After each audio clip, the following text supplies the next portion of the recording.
I guess I'll be taking some 5 minutes to give you some introduction first.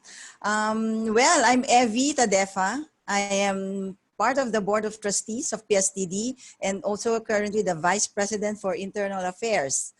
So good afternoon, everyone. So a lot of people, wow, ang bilis. They're all typing away. We have somebody from Davao, from Dasmariñas, Cavite, from Pampanga. We're all over the Philippines right now.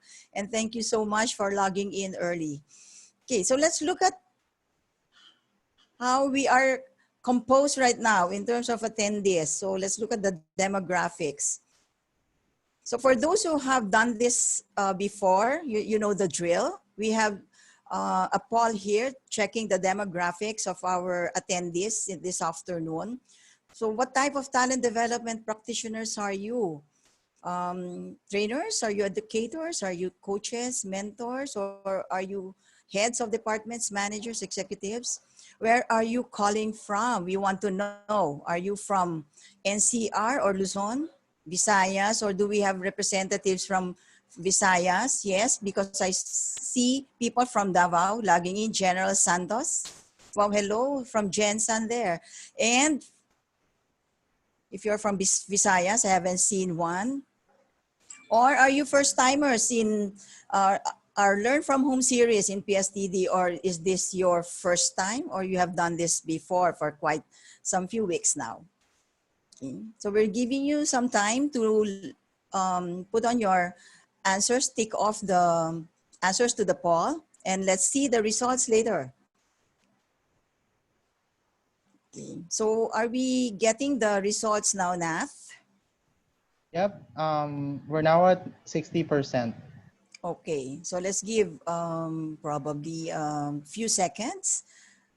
Or we have somebody from Isabela. The chat box is actually overflowing with hellos and good afternoons from Isabela. Jonelle, welcome. Welcome to PSTD. We got somebody from Tarlac. That's Bernardo Campbell. And of course, we're also getting people from Pasig, Metro Manila. We have one, Joel Atan from Sarangani, all the way from Sarangani province. Okay, so do we have some results now that we can share with the attendees? So we have, again, educators are really very participative for the past weeks. We have 18% of educators. Next to that will be managers and executives. That's a surprise because before in the past, medyo lower yung percentage nila. Soft skills trainers are also gaining. We are gaining a lot of participation from soft skills trainers. And we have also a lot from others. So ano ba tong others na to? You may want to specify here in the chat box. Kung wala kayo. We have also consultants, 6%. Okay, who are coming from Luzon? Of course, we're getting a lot from Luzon. 1% from Visayas. So, yun natin. We have somebody from Zamboanga, Neil Rojas Mateo, welcome. And from Mindanao, 10%. So we're attendees from Mindanao is also gaining grounds. No? We're increasing our rate of viewership from Mindanao. And okay, this one I have to tell you, there's 76% of first-timers in our PSTD Learn from Home series. So welcome for the newbies. So we hope to see you again and join us for our succeeding ones. So this is your first time. We would like to make this a pleasant learning for you this afternoon. Just promise, because you will really, this is a very interesting topic and I love it because this is one of the most famous brands that we know, and some of us lumaki na with this brand. So let's wait for that moment when our speaker will be introduced. Okay. So let me give me a few minutes to for our newcomers to know more about what's going on for the past 7 or 8 weeks now. Okay, we have Oplan Hope, PSTD in consistent with its mission of learning, growing, and transforming, we deem it really just be out there to help during this crisis. So the Upland Hope was launched. Hope means hang on, people enablers. Our main objective is to support the Philippine learning community to at least cope with the ongoing crisis. We know what's going on globally, and it's part of PST, this civil duty and service to our learning community and also beyond the learning community to help. Okay, but of course, as a non-profit organization, we really also need to survive just like anybody else. So how to do that? We're giving out all these webinars. We have paid webinars now, and we also hope to see you as members later on. We will move on from that later. We have for 7 or 8 weeks now been giving you free and paid webinars. We have our Learn from Home series, and we have invited a lot of volunteer speakers from different continents and from thought leader organizations, and they have volunteered their insights and experiences, and to share this with you. And we have ran actually 84 classes, 64 classes. And we have live Zoom attendees from all over the country, 10,000 of them. And we have 75,700 views in our FB live streaming. And also that equates to 160,600 minutes of viewing, both live and recorded.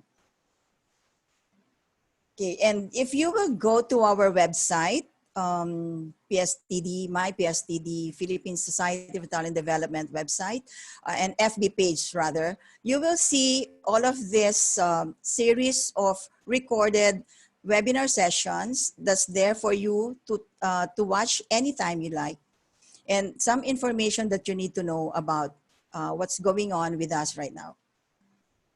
Okay, so what's going on? Very exciting, because we have this Saturday our episode 6 of Chillax with PSTD. Chillax, for those will be the first time you to come in and view our session now. Chillax will be every Saturdays. Chillax is chill conversations. So sa title pa lang, it's so cool. And for this Saturday, Chillax actually is a recap of the learning sessions for the week. And to host and moderate that will be our very own Luz Mercurio. And we will have Herminia Famatigan from Maybank and Chester Cahucom from Mons Nissen Corporation to have a chill conversation on Saturday. So we hope to see you there. And for next week, we'll have our capacity and capability building series of sessions. And we have invited somebody from a group in Indonesia and also from China, the CEO from China, who will share with us some of their best practices in capacity building during this crisis. And for our upcoming paid webinars, we will have, again, Jody Salas from Rsc Consulting, Enabling Digital Learning. And again, from Miss Luz Mercurio, How to Manage Emotions. Okay, so those are our paid webinars. And we have our monthly Itipanan, this time on June 25. It's my good friend, and for endearment, a lot of people call her Mentor M. That's Maribel Aglipay, a learning and development consultant and the learning principal partner of CICP. She will be actually discussing with you mentoring in times of crisis. So mark your calendars for our June Tipanan on June 25.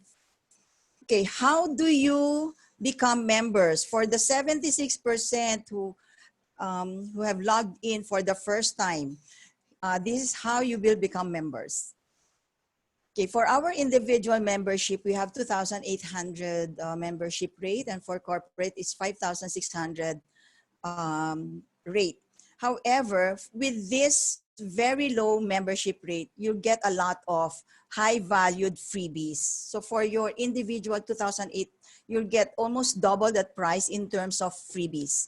And for corporate, organizations joining us and for until June 15, because we have a promotion or incentive for those joining us this year, and because this is a situation, crisis situation, we have this 15-month membership. If you will register till June 15, and that's like 11 days away. Okay, so what are the freebies?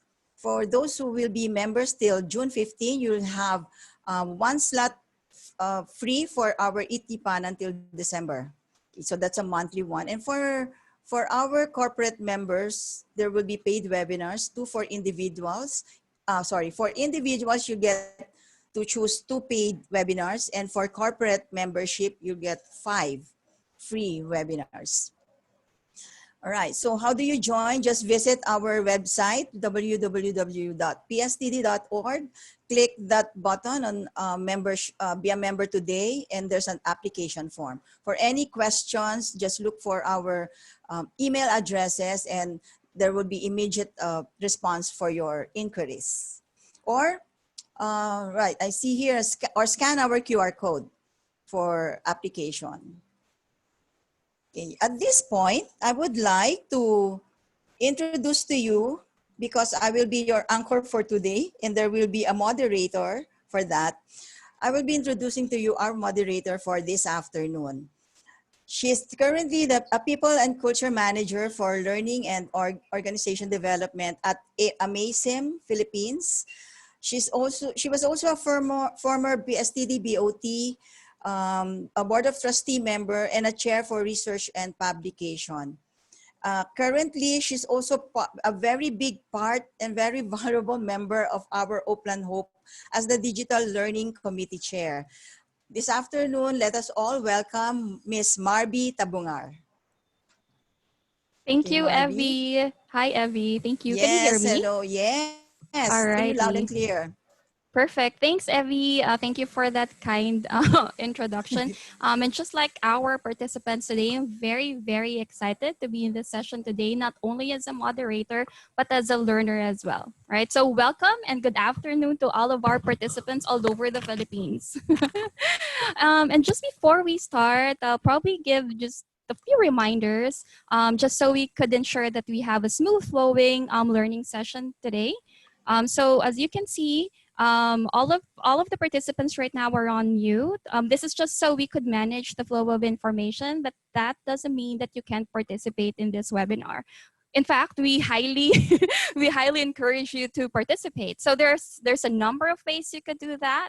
First is if you have questions directed to the speaker or myself, please use the Q&A section of Zoom. You don't need to wait until the end of the session to ask questions, because from time to time I'll be looking at the questions and direct it to our speaker today so we could address and answer your questions. All right.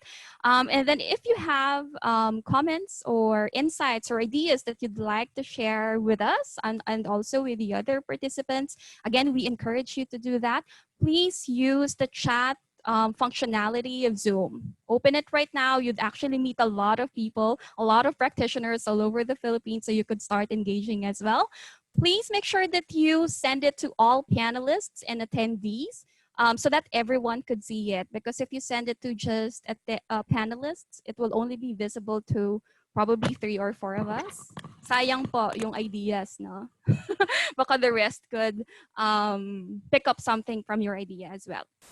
At the same time, if, a lot of you probably are looking forward to this, we will also be giving out the certificate of completion for all of those participants who will stay with us for at least 40 minutes in this webinar. I think 40 minutes is fine, right? So that you could pick up a lot of the good points, good discussion that we will have for today's topic. All right. So I think that's enough for the reminders that we have for all of the participants. And like what LV said earlier, for the past couple of months, PSTD has been offering webinars related to a broad range of topics. And ultimately, all these webinars aim to support our talent development, HR practitioners, or even other professionals in the Philippines, right? So that we could all navigate successfully in what we call new normal, sabi nga nila.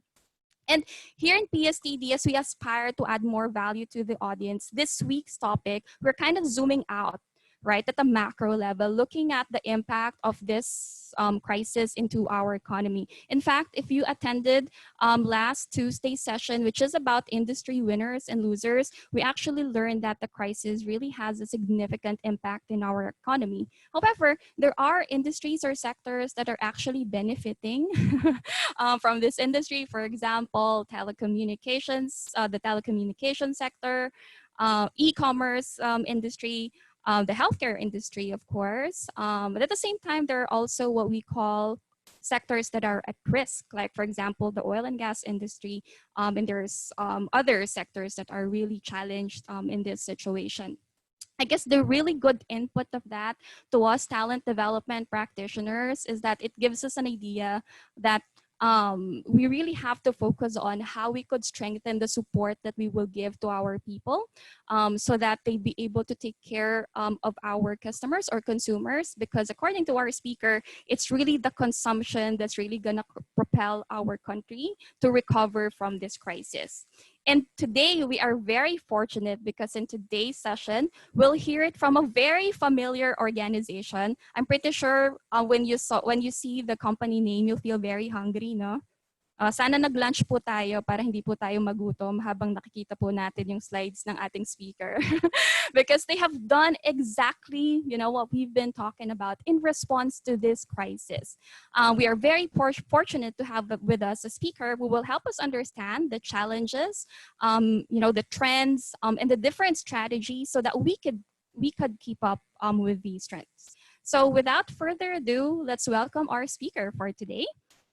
She's the chief people officer of Yum, the KFC brand in Asia.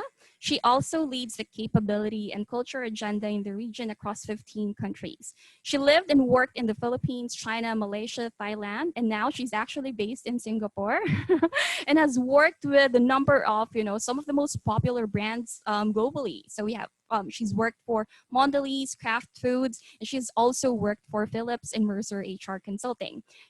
With all these achievements, she's known as a woman of passion. She's very passionate about learning, helping others, and having fun at the same time. So very excited to introduce to you all.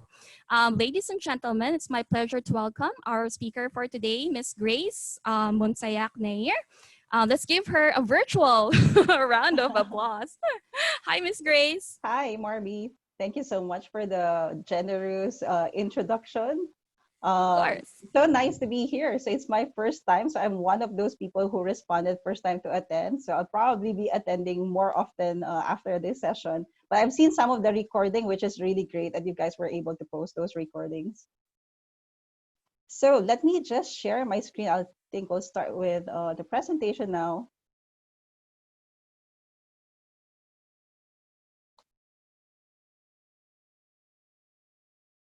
Okay, great. Can you see, Marby, my slides? Yes, we can see it. Okay, great. So just for the topic today, so I think there are some trends that our company are seeing. So these are the trends that I'm going to share with you guys today and what our company is doing based on these trends that we're seeing. So just a quick introduction of our company called Yum. So you guys might not be familiar with Yum as I was before I joined the company. So we're the owner of the brands KFC, Pizza Hut, Taco Bell, and Habit Burger.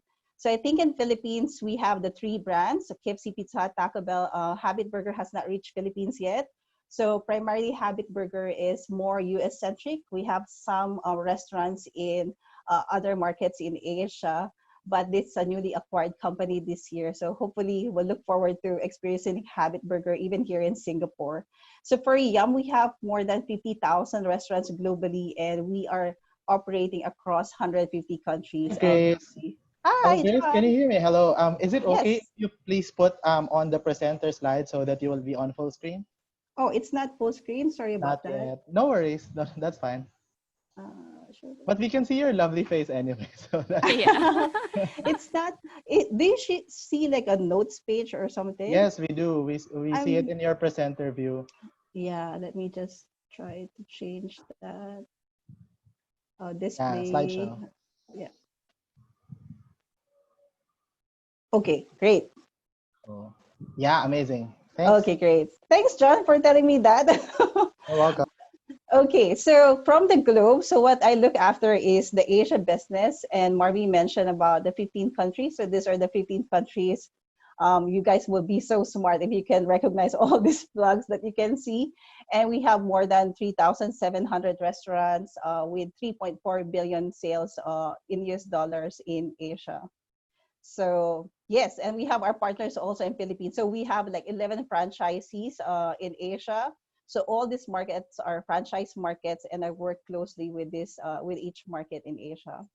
So in terms of the COVID impact, I think there are some gloomy impact of COVID, and there's also probably the silver lining of it. So let me just share with you, and probably some of it you guys know already. Definitely, there's impact on the economy in terms of GDP, exports, retail, in terms of increase in unemployment rate. There's huge impact on people mobility. I think all of us are not traveling these days, even like the local or domestic kind of mobility is restricted, and there's negative impact on the whole well-being of individuals. So I think you guys have a lot of programs also in terms of well-being. So when you talk about well-being, it's about your financial, it's about your mental, physical well-being. So there's massive negative impact on that, on the people during COVID time and even during this time. So in terms of COVID impact, there are also silver linings. So it's not all bad. There are some good that came out from this crisis. And I think the increase in e-commerce sales, we've never seen that before, record high in terms of e-commerce sales. In terms of technology adoption, I think some companies, they have this digital or technology journey for 5 to 10 years, and they were planning to do that in that period, and it happened in weeks or even months time, which is, It had to quickly happen, right? exactly, because when you're given no choice, like if you cannot conduct your business, if you don't have the technology or you're not online, so you're not given a choice but to adapt quickly. And then there's some environment impact as well. I think the carbon emission went down when you look at the pollution. Even in my place, it's surprisingly, because I live by the bay, so there are otters coming out, going to the pool. I'm like, I've never seen this before, but it makes you think like what's going on. So there's some sort of like reset, or something that benefit the environment. And there's also humanitarian impact. I think you can see like the sentiments of people on how they want to help others. There's a lot of people are doing charity or looking for ways to help others. I feel good about that. I feel like there's something good that came out in this crisis, and these are some of it. So on the topic of the four trends that we're looking at, I'll cover about the first one, which is about people first. I think never before, like we have seen the frontline people become the heroes, globally. So there are new heroes emergence, whether they're the medical staff, the grocery workers, the delivery drivers, the government employees, and our own restaurant team. So this is something new, because all the time what you hear in the news before are those big leaders who are heroes of the companies who have done something big. But when you look at it, it's our very basic things that, all these new heroes are helping us to get through this crisis. So this is something new globally that we're seeing. And there was a survey conducted by Edelman. So Edelman is a PR company, and they conducted a survey across 12 markets. And in these 12 markets, I think we have in Asia a survey response from China, South Korea, Japan, in this survey. And then you have all the Western countries there as well. So the insight that consumers are giving, they're saying that if they see brands or companies will prioritize profit over people, they said that 71% said they will lose their trust forever. Probably they will not consume this brand or interact with this brand forever if they feel like this company is behaving as such. And 33% response from this 12 countries said as well that if they see that companies are not acting appropriately during this pandemic, they will even ask others to stop using the brand. So meaning they will not just have a sentiment, but they will be proactively encouraging people to act on it or stop using the brand. So there's so much impact in terms of social activism, in terms of people being concerned of corporate companies like us being responsible during this time. So what does Totally. it? Oh, Yep. sorry to cut you. Sorry to cut you, Grace. But that's a really, really interesting insight. And a lot of we've seen that a lot, right? In the biggest some of the biggest brands have done a lot amazing job in making sure that they feel that their consumers actually feel that they are supporting people rather than prioritizing profit. Yeah, and even the same for us. Like the first Yeah. response is like, okay, our people are safe? Are the consumers safe? So it's really not about sales. Maybe later on people will say, okay, how do we recover from this? But I think the first reaction is looking after the welfare of our people and the community as well. So you can see, I think a lot of great work a lot of companies are doing. That's really good, Morby. Yeah. Okay. It's good to hear. Thanks, Grace. Yeah. So knowing that people first is a priority. So these are the areas that we look at in terms of prioritizing people. So the first one is safety and security. We need to make sure that our employees feel safe during this time. And I think, if they don't feel safe, if they have fear going to the restaurants, for example, for our employees, they should not be forced to go to the workplace. So while we provided all this, masks, gloves, you can see also now the restaurants have this like counter shield to make sure both employees and the consumers are protected. So we need to make sure all these are in place because we want to give that confidence to our employees that they feel safe coming to work and interacting with our customers.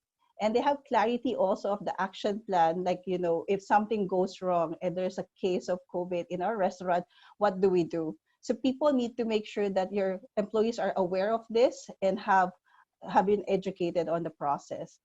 After safety and security, we also look at the well-being of the employees. So I mentioned a while ago about aspects of well-being, whether it's about financial well-being, mental, physical well-being. So we gave some virtual care packages and the actual care package as well we sent to their house. And what's good is that for YAM, we set up a global medical fund, not only for our employees in YAM, but also our franchisee employees. And we have coverage also for their family. So if someone gets sick and impacted by COVID, they can have access to this global medical fund. And because our employees are looking also for ways to contribute, we set up this fund in case employees want to contribute to this cause. So that's on well-being. And another important thing when we talk about people first is how do we recognize these new heroes in our business? So our company is big on recognition as part of our culture, and we like to go to the market to be there physically, giving our award, celebrating with our employees. But during this time, we need to be creative on how we can give our recognition. So what we have done, let me just show to you. We have designed a special recognition poster. So whether it's individual or group recognition. And what we have done is all our GMs are recording videos. And this is very for the individual that we send the video, the poster, and we get a small treat as well. So we give like $100 for individual and $200 for the group. But I think their story reaches us not just in Asia but also globally. So we want to make sure that all the work that they're doing in the market, like here you can see Julie, the work that she has done for KFC Philippines is amazing. So she actually prepared a customized face shield, not only for her community, but she gave it also to her KFC colleagues. And the KFC colleagues actually gave this to their own community. So no one asked her to do this, but this is from her own will.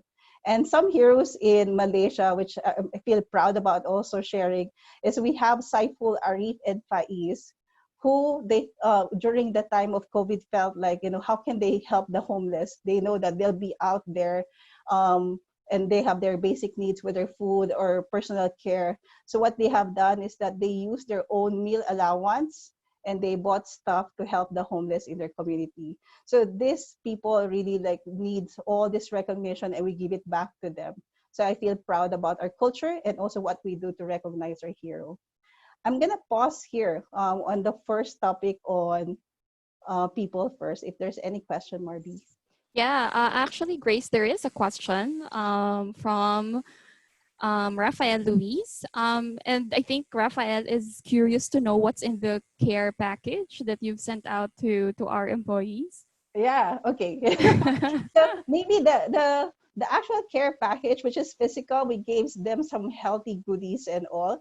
But the virtual care package is quite interesting because during the time of COVID, the first thinking is how do I access grocery items? So in the virtual care package, we have a lot of information on how can they get grocery items, how can they get basic service, how can they stay fit. So we have also links and all and access to fitness training via online. And we have also like home-based learning and information on government services. Essentially, all the information they could possibly think of to support them while they're working from home or keeping their social distance. That's what we put in the virtual care package. So there's a lot of information there and a lot of fun stuff as well in the virtual package. Yeah, that's very interesting.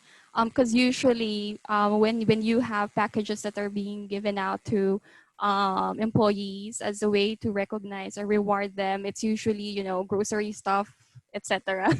But I like that how the package actually captures the people first strategy. I think that you're referring to because it really aligns to well being and making sure that the employees are safe despite the situation. Yep. Thank you, Right. Marby. Okay. Thanks, Grace. And may we also encourage people to, give questions. I know this is you don't get to hear it from someone from KFC. So we encourage everyone to, try to ask question and then put them in the Q&A section. And also if you have some ideas or comments, you please feel free to put it in the chat section. Maybe Grace, they'd also want to share, what they're doing in their own organization, Yeah, right? So that the other participants could learn as well. All right. absolutely. And so I Yeah. can learn as well what you guys are doing there in the Philippines right now. Exactly. Okay, All so right. this Thanks, Grace. thanks, Marby. So the second trend is about service with heart. What do we do for what we do with our consumers? So during time of uncertainty or crisis, we turn to people or brand who show warmth and competence. So there's so much fear, there's so much anxiety, um, in a way, loneliness. So what we want to do is when we interact with people from the service industry or what we want that warmth and competence.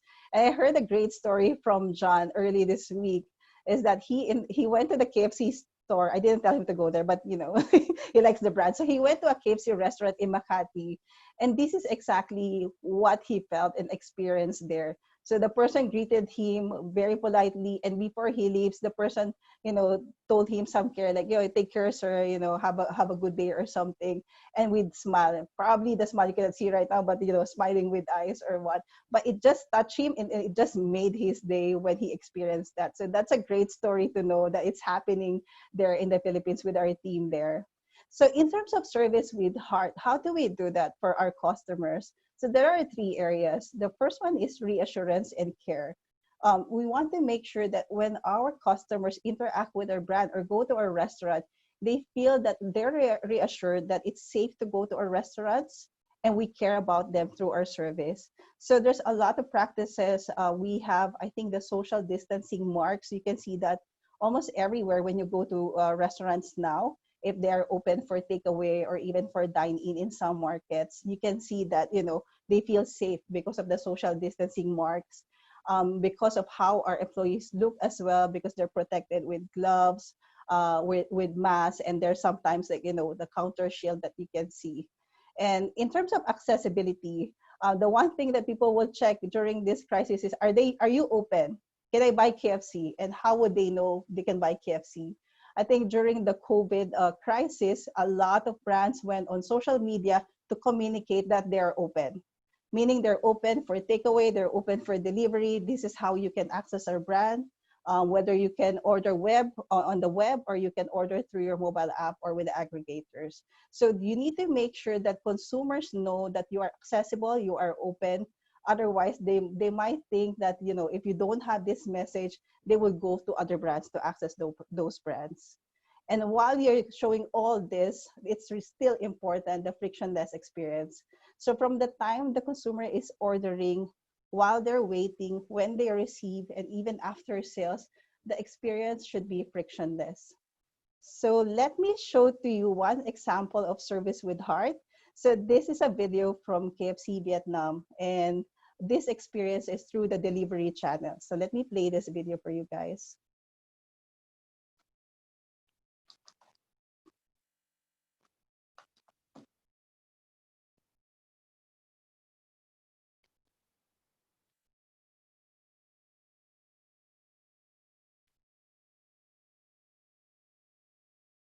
Hmm. Okay, for some reason it's not working. What we'll do is that maybe when we send the materials, we'll send a Yep, copy of this video.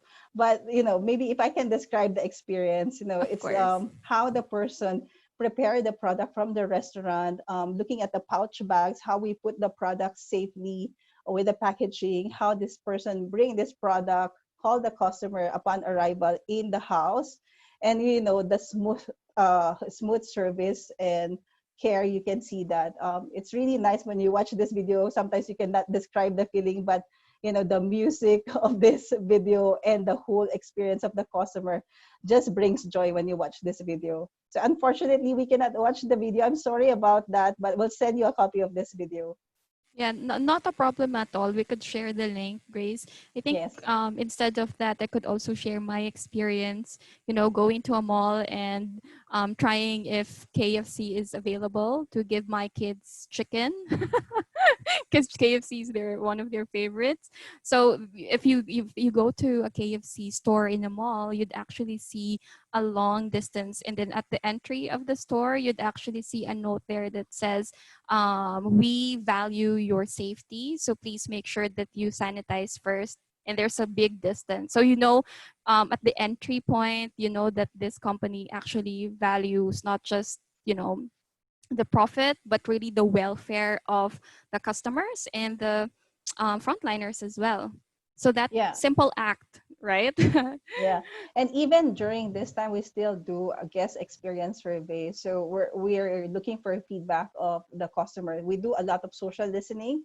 So when you post your message in Facebook, even when you do the survey, then we get the feedback. Whether are you happy with the speed? Are you happy with our hospitality? Did you get your food accurately? So all this, we review this on a monthly basis for each market, how they're doing, so we can continuously improve. So this didn't stop just because there's COVID-19, there's a crisis. It continues. The service standard and how we want to improve continues. Okay, so the next topic I want to cover is the trend on digitize or fade away, or you might say digitize or die if you don't do it.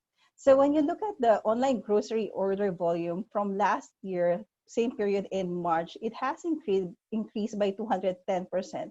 So the data I have here is the US market data, but I think mostly across the world, especially for developed market, this has increased significantly.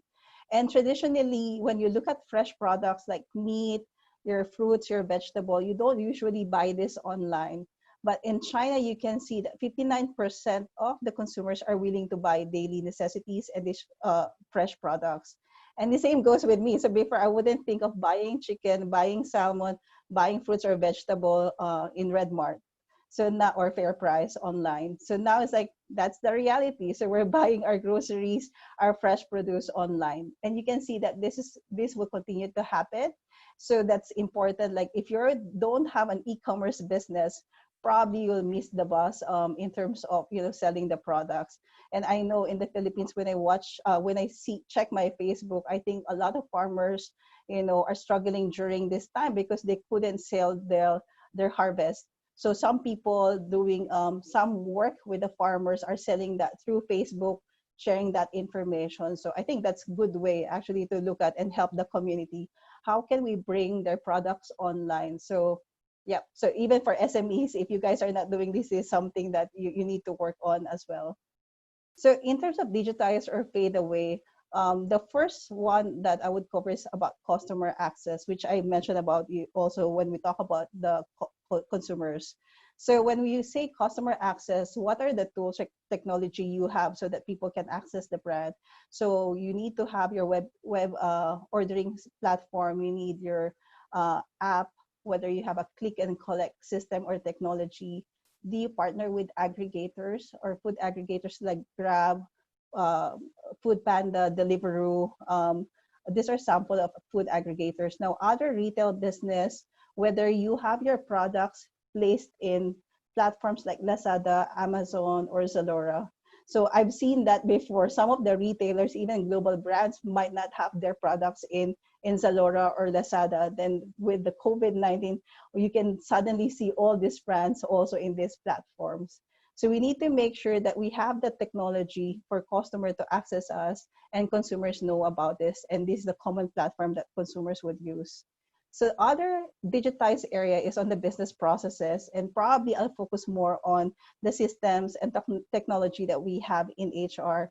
So I think learning, sometimes the training, most of the time we rely on more like this, face-to-face classroom type of training. Now there's massive shift, just like what we're doing now, massive shift of the learning platform to through online and even using social media. So it's great that, in our company, we have this platform called Learning Zone.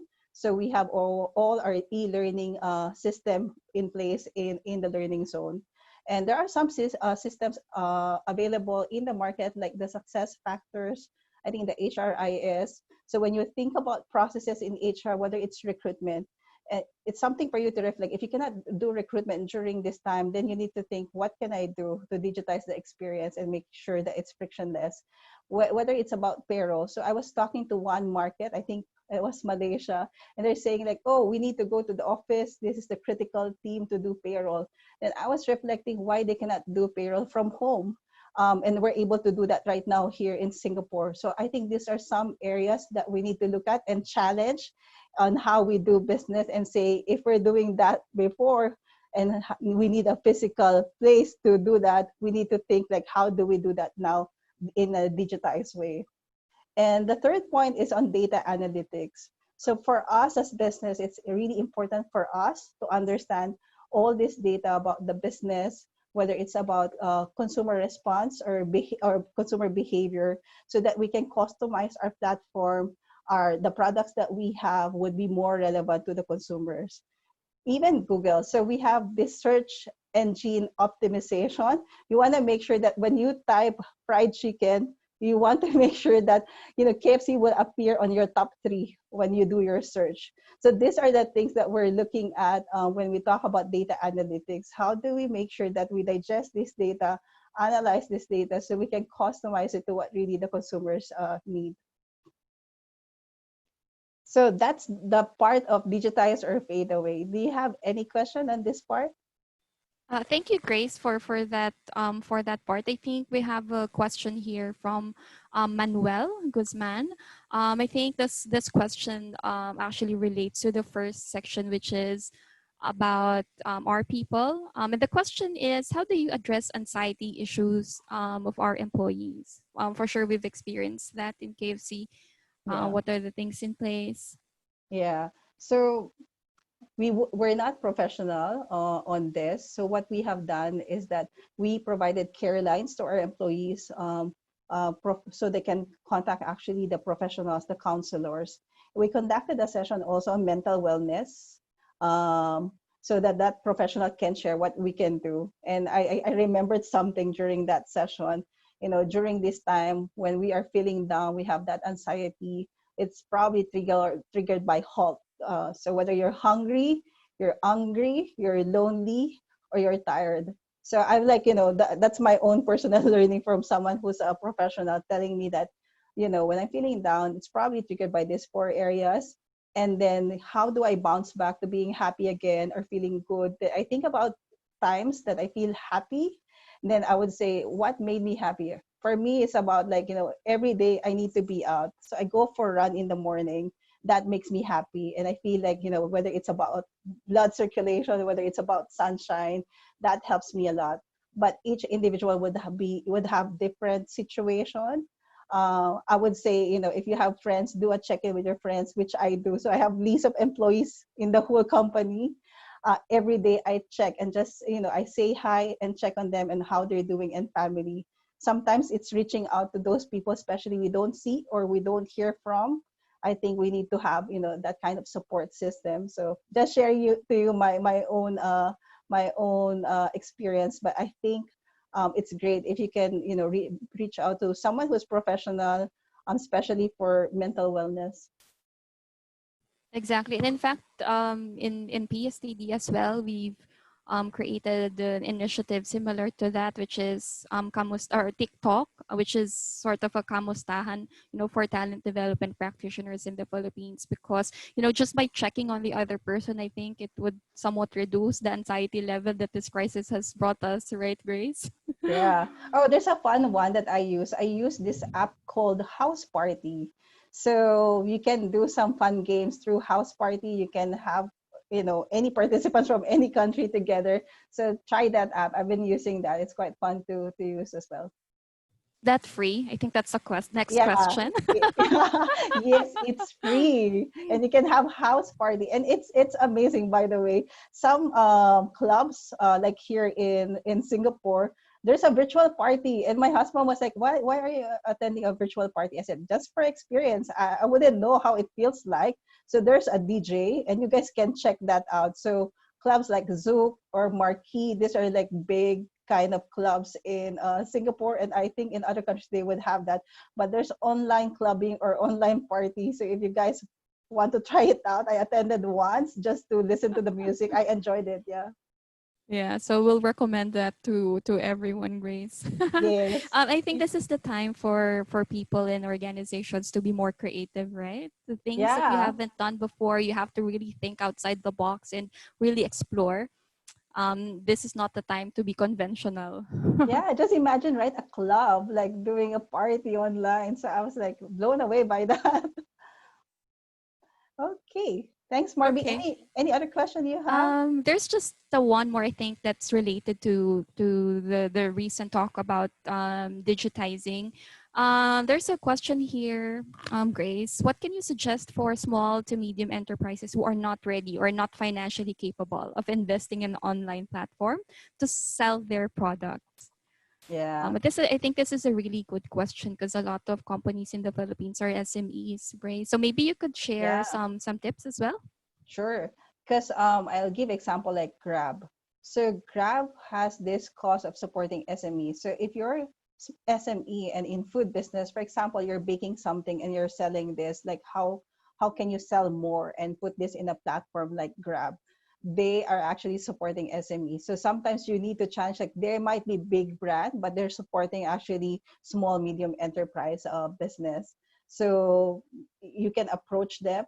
I know Amazon as well are helping SMEs. So sometimes we can be intimidated with these big brands, but they actually have support. And in terms of cost, they have a different cost structure as well. So I invited Grab for a talk here in our company. So I'm asking more like our relationship, but they're also talking about how they're helping the small businesses. Like in here in Singapore, we have this kind of like hawker center. So it's like a food court in the Philippines. So how would they sell the food they're preparing, right?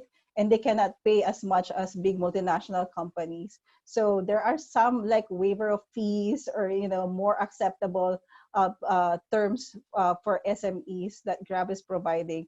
And I'm sure like other companies probably will be supporting SMEs during this time as well. So the conventional thinking of like, I'm not sure whether I can tap into this company. I think they're big company. Challenge that, reach out to them and check with them, like, how can you help us? We want to do this.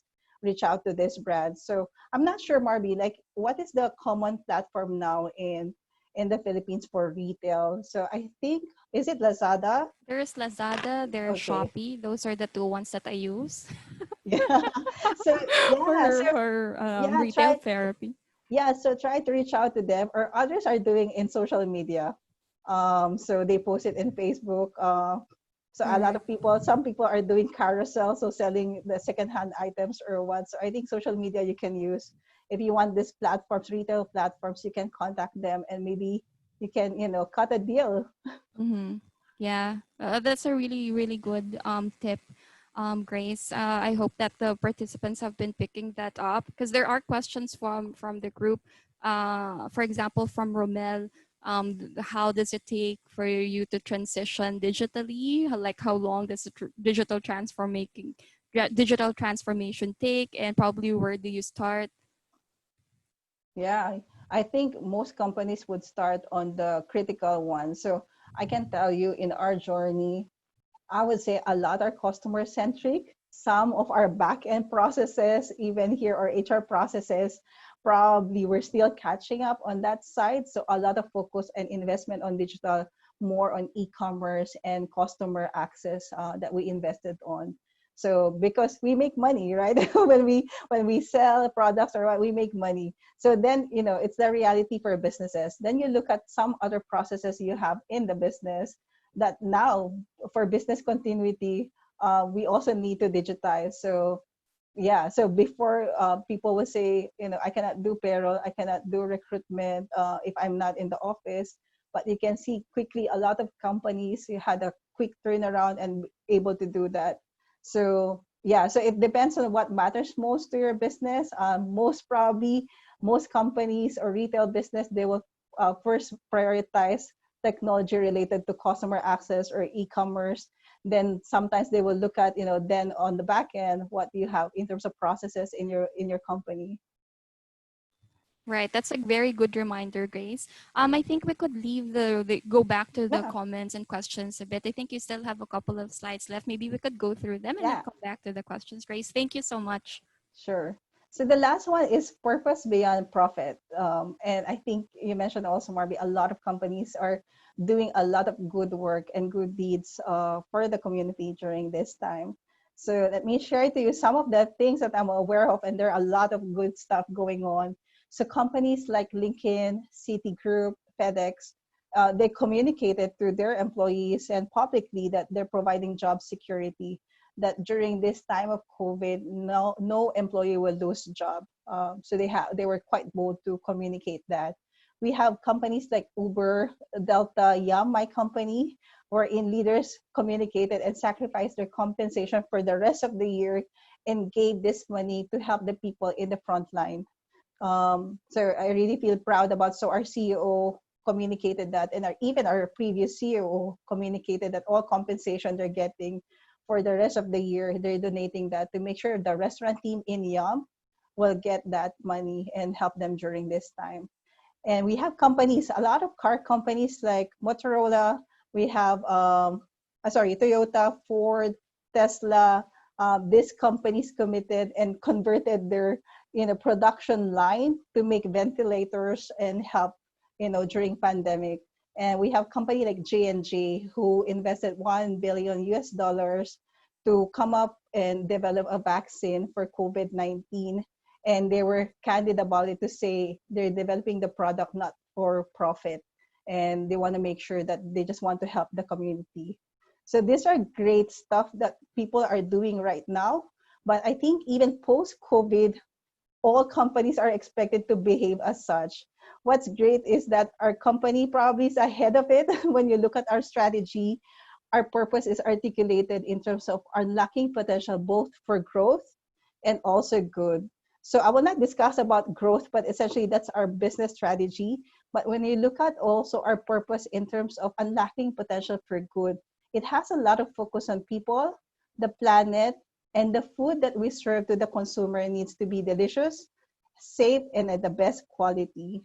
And the underlining foundation of this, of our purpose, is with better collaboration with our colleagues, with better experiences for our consumers, with better financial economics for our franchise partners, and better growth.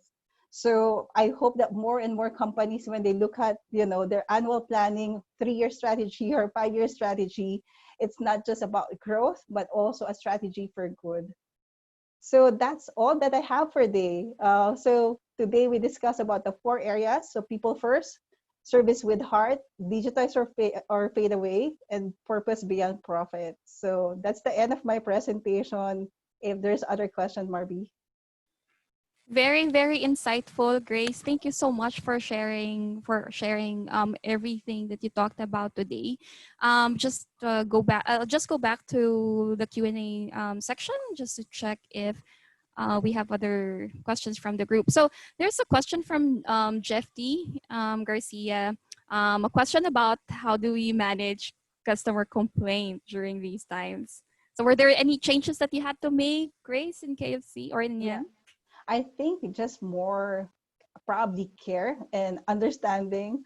A lot of people right now gets upset easily, and we might be some of those people as well. So I think we need a lot of compassion during this time, a lot of care. So that's what we're briefing the team. I think globally all markets are in a lot of stress. People have a lot of anxiety, and sometimes you just want to talk to someone who can understand and can listen to you.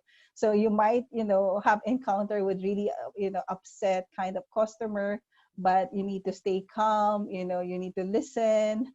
And if you need to call your manager to help you, so we would encourage them, call your manager if you need more help. But I think we need more care and compassion during this time, and that's what we have been highlighting to our team. I see. All right. And I think you mentioned also in your previous slide that previous slide that collaboration at this time is really key, right? Yes. HR can't do it alone in terms of keeping the welfare of the people. It really has to be a collaborative effort. Yep. Yeah. There's also another question here from Erickson. Do you see any rechanneling of people in the restaurant floors that may be impacted by the reduction or dine-in customers, and how do you manage it, I guess, in KFC? Sure. I've seen that, and we've done some work on that. So we've seen during this time, our restaurant was open, and we talked to other businesses. And during the peak time, we actually get some people from other retailers. So I can tell you some small restaurants in Singapore, and they said they cannot operate during this time. So there are some like work happening within the industry that we're doing, and then we'll say during this time, let us help you and take care of these people. We need some people as well, so it's like a win-win kind of situation. I know a lot of supermarket and retailers need also additional help, so it might be a temporary solution till it gets normal. But I think you mentioned about a session on winners and losers. There are winners during this time, and these winners are providing more employment, and we need to know who are these winners, so we can help our people, or who needs help in terms of employment, whether it's temporary or kind of long-term employment, and work with these winners. And eventually when things settle down and all, we can hire back these people in our restaurant or in other businesses once things settle. I see. It's very challenging right now. So I guess as HR practitioners and talent development practitioners, we really have to be Grace at the forefront, right, of understanding really what it is that the organization could provide and what our people need. Yes. Yes. Just a couple of questions, I guess. I think we have more time. Evie, do we have more time for two more Yes, questions or you just have one more? 5 minutes. Okay, And then I will perfect. have also one question later if it's not answered yet. Sure, sure. Okay, so just going over the Q&A section here, Grace. So there's a question about how do you keep your employees motivated during this pandemic? I know you've already shared Yeah. some tips earlier, but anything that's particular to keeping them motivated and highly engaged? Yeah, so what we have done, we started with the regular communication, which I think is important. So we have this Rsc Connect. So every Monday, all our employees, we have this similar experience. We use Microsoft Teams. Everybody will call in. So it's an opportunity to engage employees, whether we have some quick business update. We would have speakers from externally and internally as well, to make sure that they keep learning at the same time. And we have some fun things that we do as well. So we use that platform for team building and catching up. So on Monday, we actually hired a comedian during our session. So we're trying to be creative on like what engages people. And then when we engage during those sessions, we can feel who are active, we can hear from. And then when we feel like some people are quite silent, we don't see them or we don't hear from them, that's an opportunity for us to connect with them. And one thing we learn is like sometimes when we have a platform like this, we have like 200 people calling in, you don't really get to interact with each individual. So what we have done is we broke also our group to a breakout session. So we have like 9 to 10 people, and then we have just a coffee chat. So then we get to hear more from them individually, and we're able to check in. So each leader in our business did that, and they're leading that breakout session. So I thought that was something good that we're doing, and we can feel, because we want to make to feel and see, how they're doing, and you cannot just do that if you're too big in one communication platform. Correct. And I think the connection there, right? Because we Yes. totally lost that when we started working remotely. Yeah, because when we asked them, so we conducted a survey on the work Mm. from home. They said they miss the coffee chat, they miss the connection with the LT leadership team, because before they can just go to our office and all. So while we're booking, one-on-one or what, it's a different experience. So when we did that, like coffee chat, we call it Monday date. So last Monday we've done a Monday date. It was fun, and it feels like it's a coffee chat in the office, and we have suggested topics, but they can talk about anything.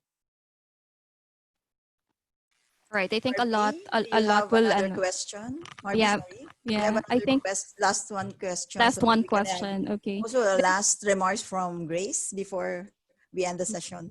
Right. There's really a lot of good questions here, Grace. We wish we had more time, but one last question. Let me pick one. What is one thing, Grace, you think is one consumer behavior that we need to watch out for in the next 18 months? Do you see any trend in the changes in consumer behavior? Yeah, maybe two behaviors that I can see. I think continuously the consumer will observe social distancing across the world. So I think you need to be mindful of that when you conduct your business and all, in terms of social distancing. And some people, we call it like the rise of the homebody. Probably a lot of people still will do a lot of activities from home, whether having lunch, dinner, or what, exercising. So when you think about your own business, it's like, how do you make your service or product available to the homebody? Because still, like, we see there would be a lot of this kind of trend. The other one we talk about, I think consumers will remain to be frugal. I think during time of crisis, there's so much, uncertainty of what's gonna happen. So they'll try to be conservative in terms of purchases, in terms also of like trying something new. So during crisis, they go back to the brand that they know, the brand that they trust, and the brand which is reasonable in their pocket, which is easy on their pocket, because they will probably save the money during this time. So those two trends. So, yeah. All right, thanks for that, Grace. In fact, some of our participants here, like Miss Cyril, also acknowledge, the challenge in customer relationship, right? Strengthening that. So Yes. she mentioned that she's gonna take that away with her. All right. I Okay. think one more question from Evie, or do we get final remarks from Grace first? Do we have time for your question, Evie? No, no more time. Let's have a No more final time. I remarks from apologize. Grace. Yeah. Yeah, really, really interesting discussion. Maybe Grace, some final reminders or final remarks for all of our participants today. Yeah, so I think this slide summarizes everything in terms of top of mind, what companies and HR professionals like us should think about. Definitely people first during this time. We serve with heart.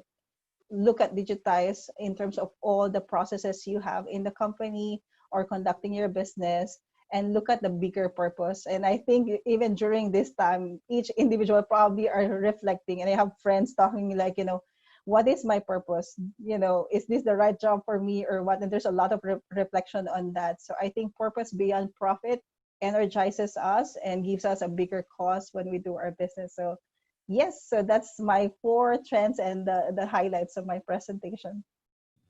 Yeah, and I'll probably never look at KFC chicken the same way. Before I take that bite, I'll probably think about all of the hard work. But that's right, the reality, right? People are happy that KFC is available. book it and grab or Yeah. whatever By platform. the But way, something on KFC, probably we're the only brand which is in-store prepared. We really, bread our chicken in the store. It's not frozen. So most of our competitors, it's freezer to fryer. So this is made with heart. totally In-store, agree. yeah, Okay. in-store prepared chicken. Yeah. Thank Yeah, you, yeah. Grace. There's a lot of Thank you. hard work that has All been right. put into it, and really, it's the heart of the people behind KFC that's making it successful. So thank you so much, Grace, for sharing all those wonderful insights. Evie, over to you All right. to close So the session. this not usually will be the saddest of a part of the session of the afternoon when we say goodbye to you viewers. So thank you, Grace, for that wonderful stories and sharing. I do hope that those employee care and people first practices are replicated also here in KFC Philippines, because it's mine and also the rest of the Philippines, or majority of the Philippines, favorite chicken. Go to restaurant, even a very good companion, delivery companion during this crisis. So saludo ako sa KFC, and thank you so much, Thank you. because I feel so honored to be the anchor and partnering with Marby here with your topic this afternoon. So thank you so much, Grace, for your time, for sharing your best practices in KFC Asia. And to you viewers out there from Luzon, Visayas, Mindanao, thank you so much for viewing. And I'd like to invite you, please don't forget, mark your calendars on Saturday, because we will have a very good chillax conversation at 2 or 3 p.m. ba yan? So we'd like to see you there, especially for the first timers here. We'd like to invite you there for have a cup of coffee or tea with us, with a good conversation, and with Luz Mercurio there as our moderator.